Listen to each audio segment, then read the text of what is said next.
All right, so I'm Guy. I'm CTO at SignifAI, and I'm here to talk about something that pretty much we all care about, and that's metrics and monitoring and collecting all of that. So I'm going to talk about Snap and a little bit about the framework and what it is trying to solve and what we are all trying to achieve, actually. So first of all, it's pretty jungle out there. There are a lot of different metrics to collect, different types of tools, different types of frameworks, and it's pretty crowded. It's not trivial what is the right way to do that. There are a bunch of things like too many tools, things related to different formatting, how I will take one format and convert that, how do I collect the right thing for me. Different needs, so some metrics you need to collect on all the time, some metrics you need to collect based on a schedule. It's pretty complex. How do you make those differences? And then in today's reality, we all have things that are SaaS-based, public cloud, private cloud, things that you need to collect from the machine. So what if I need to collect something internally from the operating system, but at the same time I need to collect something remotely? Can I do that with the same tool? And obviously, that's pretty complex. So, even within the operating system, you have different types of subset tools in the operating system that you can use and you collect data from. So that's pretty complex. And usually what I've found is that all of us are starting to customize our collection, whether it's like CollectD or StatsD or Elastic Beats or whatever it is. You start to add more scripts around it and you kind of tune it and you do all of that because you want to really try and fetch different types of metrics and information. And the other question is like, how do you scale that from a single instance to 1,000 instances? How do you actually start to replicate that configuration? And how do you make it scalable? Not just in terms of the collection itself and the configuration itself, but can you even create something like a cluster of collection? So that's pretty challenging. And the last point that I always like to make is, what if we could do, or if we can create a collection much smarter? So wouldn't it be great that you're not just collecting the metrics, but sort of put some intelligence in terms of processing it before you ship it to the backend? So that would be great. So all of those issues that I've been thinking about, I think that's one of the challenges that we're all facing with the current tools. So it's kind of scary, and what should I collect, and how should I do it?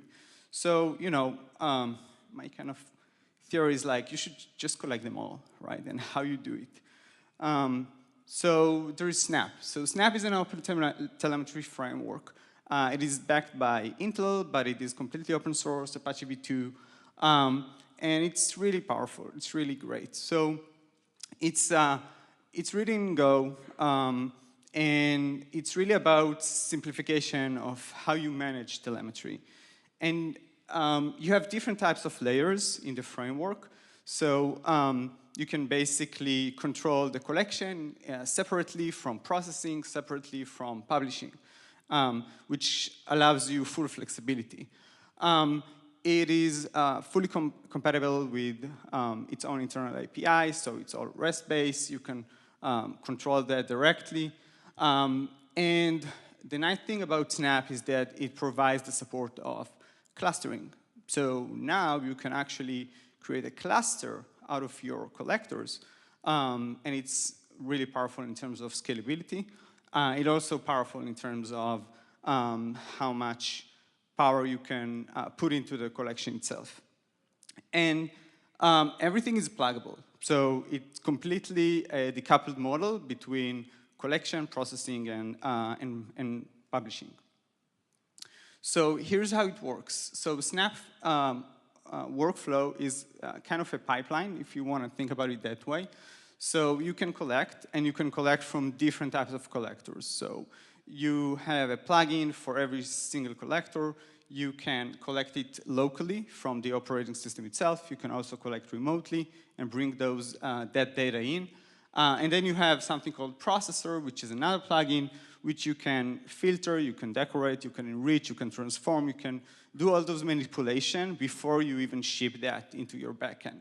And then you have the publisher, which supports multiple backends. So it can be a file, it can be Elasticsearch, can be time series database, can be any type of analytical framework. And the nice thing about it is that you can push to multiple backends. So you can define, hey, I want that specific metric go to my Elasticsearch, and at the same time, I want the same metric, maybe with a little bit of processing, to go into my Kafka, for instance.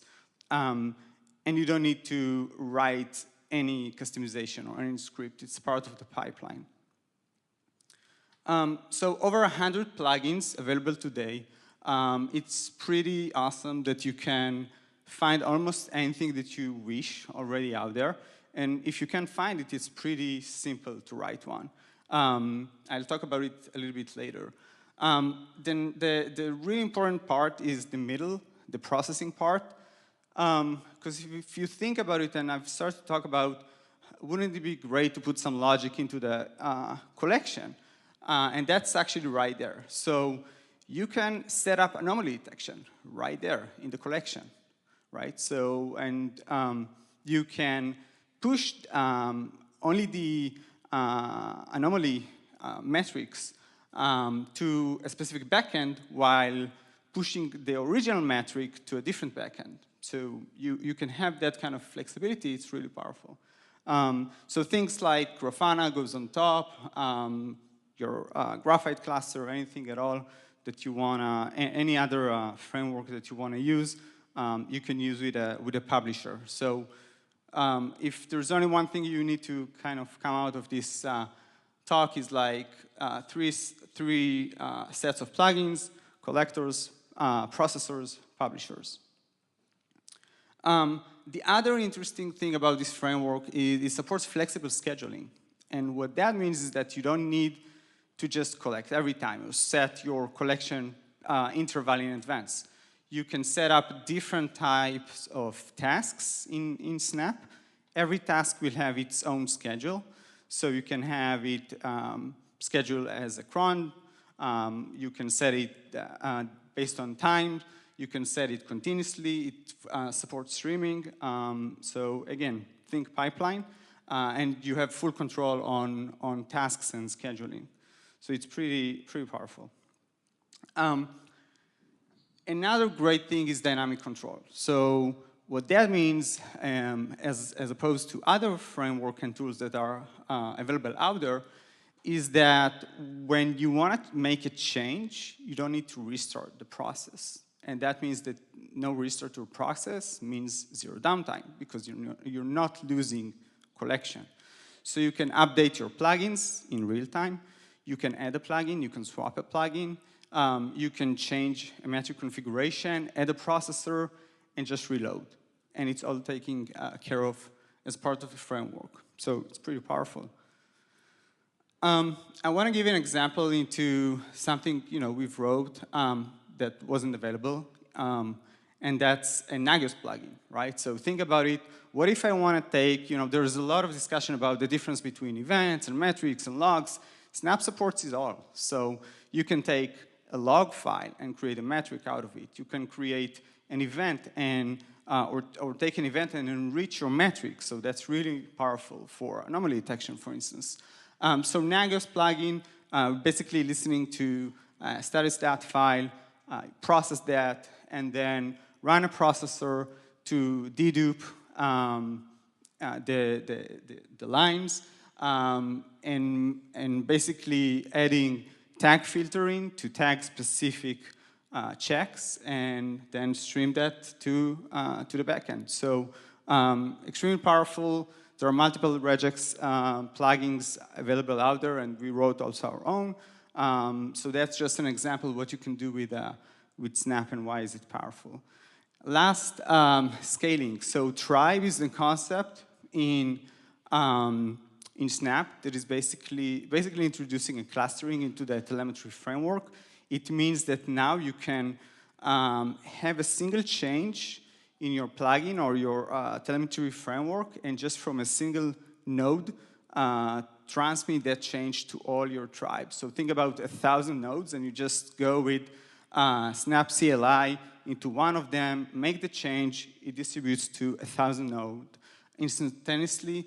It's run as with basically it's masterless all gossip protocol. So changes are basically introduced instantly. So main advantages to sum up, it's pretty flexible, super maintainable, ready and go, high performance, super secure because you can secure the communication over TLS, and flexible scheduling, and all of the other advantages that I've noted. And last, go here, write plugins, support multiple languages. Thank you very much.